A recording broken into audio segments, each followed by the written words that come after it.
કેટલું જીવવાનું છે હું કે તમે કોઈ જાણતા નથી. કાલ શું થશે ખબર નથી. તો અત્યાર સુધી કેવી રીતે જીવ્યા એ તો ખબર છે. અત્યાર સુધી આપણે કેટલા મહોત્સવ કર્યા, કેટલું ખાધું, કેટલું હર્યા ફર્યા, કેટલી વાર રડ્યા, કેટલી વાર હસ્યા, કેટલી વાર નાચ્યા, કેટલી વાર ખાટલામાં પડ્યા. આ જે જીવન છે, આ જીવનનો ક્રમ છે. તો તમને એક પ્રશ્ન કરું કે આખા જીવન દરમિયાનમાં દરેક માણસની ઈચ્છા શું છે, મહત્વાકાંક્ષા શું? જીવનનો કોઈ ધ્યેય તો હોય ને. ઘણાને બહુ ખાવામાં રસ હોય તો બસ ખાવાનું મળે એટલે મજા આવી. પણ એની એક મર્યાદા છે. આપણું ખા તો તમે નહીં કરી શકો. ઘણાને ઊંઘવાની ઈચ્છા હોય, બસ ઊંઘવા મળે ને એટલે બસ. તો ઊંઘી નહીં કેટલું ઊંઘશું. ઘણાને બહુ સારા કપડાં પહેરવાની ઈચ્છા હોય તો સારા કપડાં તમારી પાસે તો કહું છું 50 નહીં 1000 જોડી કપડાં છે. એક મિનિટે બદલો તમે. બદલી કેટલા બદલશે? તો તમને આનંદ ક્યાંથી મળે છે? એક પ્રશ્ન છે.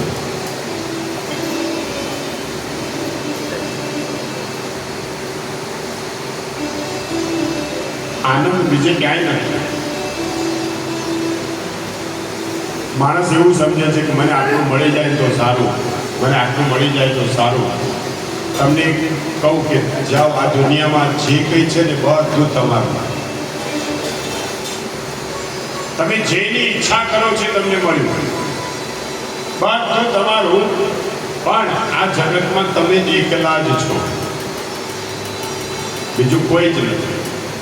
તમને એમ થાય સારી ગાડી, મર્સિડીઝ ગાડી બધી તમારી, સારો બંગલો એ પણ તમારો, સારા કપડાં એ તમને આપ્યા. પણ તમે એકલા જ છો, બીજું કોઈ જ નથી આ દુનિયામાં.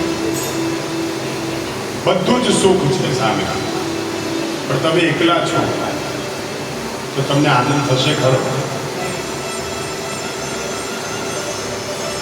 બંગલો સરસ બનાવ્યો હોય, મસ્ત ફર્નિચર કર્યું હોય, કોઈને ના હોય એવું સુંદર ફર્નિચર કર્યું હોય, પછી તમે એને ઘરમાં બેઠા બેઠા જોયા કરો, એક દિવસ જુઓ, 2 દિવસ જુઓ, બહુ સરસ લાગે, મનથી આપણને આનંદ થાય કે આ બહુ સરસ.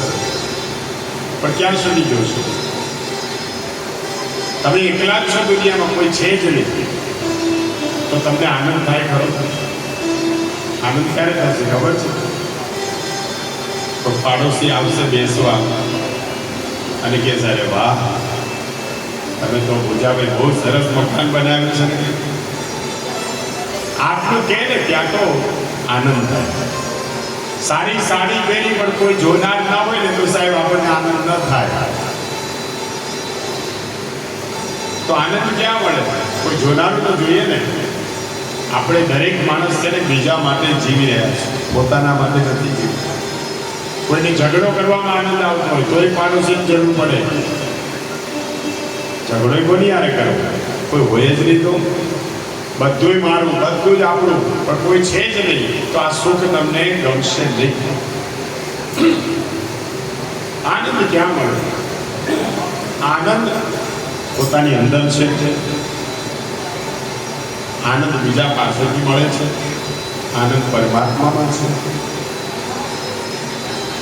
તો ખબર છે કે જેના દ્વારા આનંદ મળે છે ને એને જ આપણે એની જ નિંદા કરીએ છીએ. ઘણી વાર આપણે બતાવવા માટે ભક્તિ કરી, જો મારા જેવું કોઈ ભક્તિ કરી શકે. તો જે જીવનનો ક્રમ છે, ભગવાને બધાને બધું જ નથી આપ્યું. તન, મન અને ધન, આ 3 વસ્તુની બધાને જરૂર છે.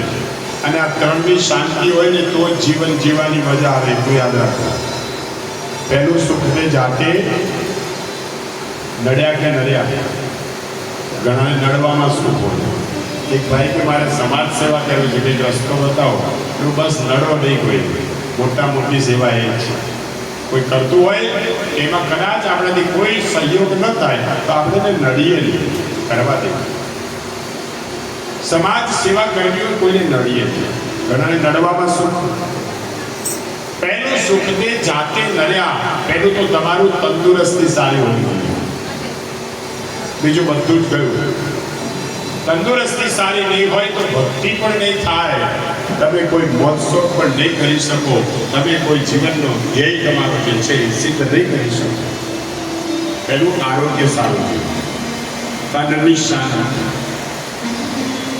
પછી ફ્રીજમાં 56 ભોગ પડ્યા હોય પણ ડોક્ટરે કીધું એ ખાખરા સિવાય કંઈ ખાવું નહીં, તો સુખી કહેવાય ખરા?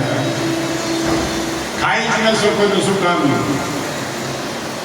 એટલે પહેલું તો આરોગ્ય સારું, તંદુરસ્તી સારી, એટલે તનની શાંતિ. બીજી મનની શાંતિ.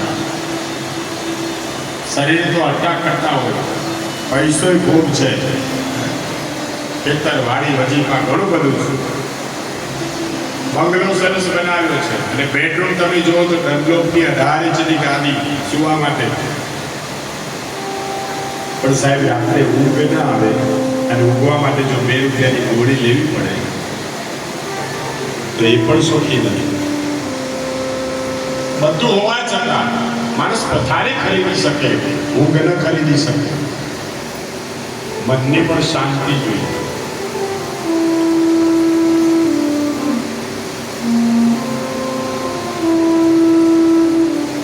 એટલે ઊંઘ પણ નથી આવતી.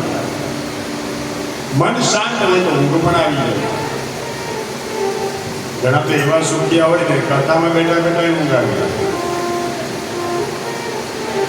ઊંઘ આવે એ તો ખરેખર સુખી માણસની નિશાની છે. જ્યાં બેઠા હોય ત્યાં ઊંઘ આવી જાય. બાકી દંડલોકની 18 ઇંચની ગાદી હોય તો ઊંઘ આવતી. કથામાં બેઠા બેઠા ઊંઘાઈ નહીં. શાસ્ત્રો તો કહે છે કે કથામાં બેઠા બેઠા જે ઊંઘે ને એને બીજો જન્મ નોળિયાનો આવે. નોળિયાની યોનિમાં જન્મ હોય અને બાજુમાં બેઠો હોય એને જો જગાડે નહીં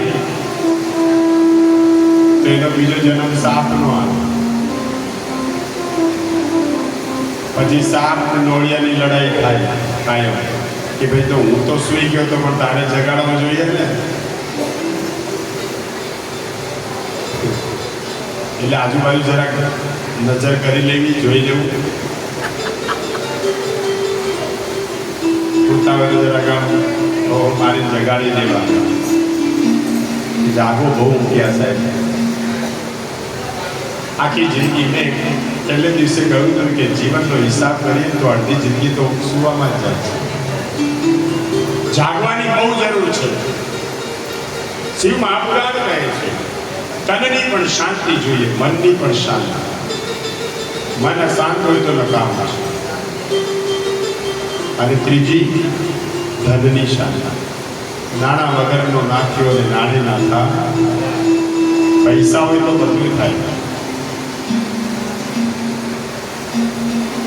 પૈસો મેળવવો કઠિન નથી સાહેબ. મહેનત કરો, પૈસો તો મળવાનો જ છે.